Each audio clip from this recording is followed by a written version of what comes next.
Salam sehat, salam damai sejahtera. Jumpa lagi dalam Misbah Kehidupan. Mendadak seorang MC Prayer Zoom Meeting sebuah chapter FGPM FI di Jakarta minta saya untuk menyampaikan sharing firman Tuhan. Siap atau menolak? Hal ini bergejolak karena memang belum persiapan. Tetapi kembali teringat satu ayat yang berpesan, beritakanlah firman, siap sedialah, baik atau tidak baik waktunya. Nyatakanlah apa yang salah, tegurlah dan nasihatilah dengan segala kesabaran dan pengajaran. 2 Timotius 4 ayat 2. Di akhir acara, salah satu peserta bertanya, apa bedanya Paskah Israel dengan Paskah Kristen?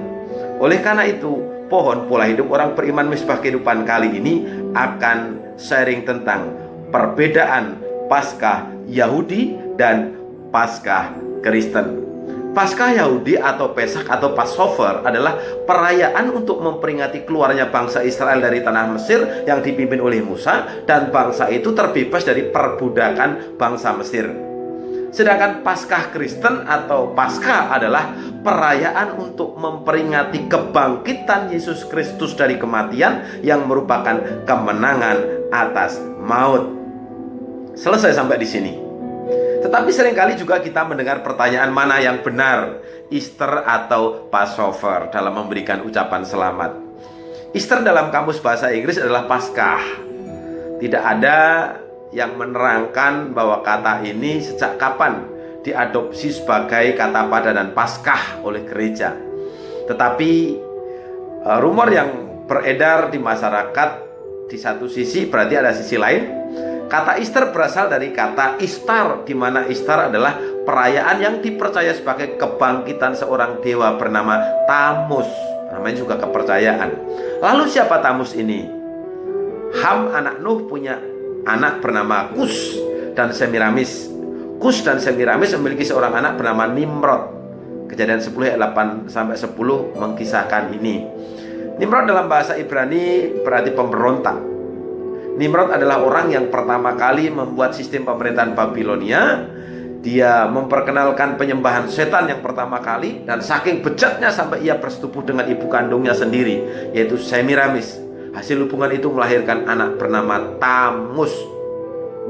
Ketika Nimrod meninggal, Semiramis mendoktrinasi pengikutnya bahwa Nimrod telah naik tahtanya di matahari dan harus dipuja sebagai Baal, yaitu sang dewa matahari. Semiramis sendiri menyatakan bahwa ia datang di bumi melalui peristiwa di mana ia turun dari bulan dan mendarat di sungai Efrat di Irak sekarang. Peristiwa ini dinamai Ishtar.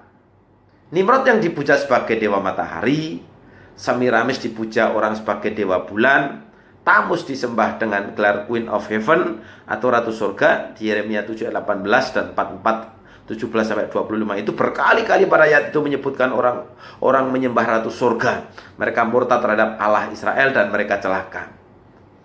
Itu tentang Ishtar.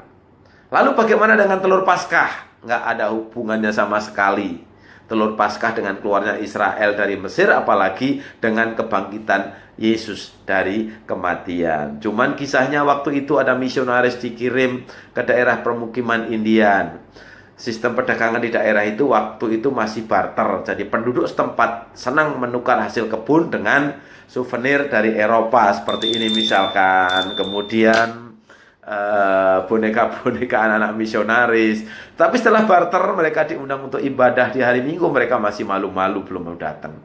Hingga hari itu Minggu dan sorenya mau diadakan ibadah Paskah, dan misionaris mengundang penduduk setempat. Dan pagi-pagi benar, anggota keluarga pastori mereka sudah mulai bersih-bersih halaman, nyapu, kemudian rerumputan dibersihkan. Satu bilang, saya dapat telur. Kemudian yang di ujung sana juga bilang, saya dapat telur. Ya, rame akhirnya. Kemudian ada tetangga lewat, kemudian dia sudah dapat juga, dia lari ke kampungnya bawa teman-temannya. Akhirnya di halaman pastori itu penuh sesak orang suku Indian, dan dengan membawa telur, ada yang bawa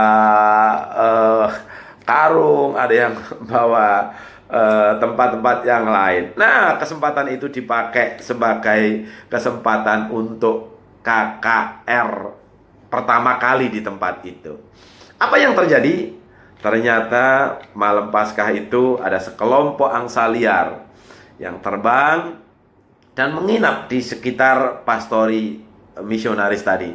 Dan angsa-angsa ini bertelur. Sebelum fajar menyingsing, mereka melanjutkan perjalanannya terbang ke tempat lain. Dan pagi harinya mereka mendapatkan telur ini. Jadi yang saya dapat di sini bahwa Allah turut bekerja dalam segala sesuatu untuk mendatangkan kebaikan bagi orang yang mengasihinya. Ini sekilas pengetahuan tentang Paskah. God bless you.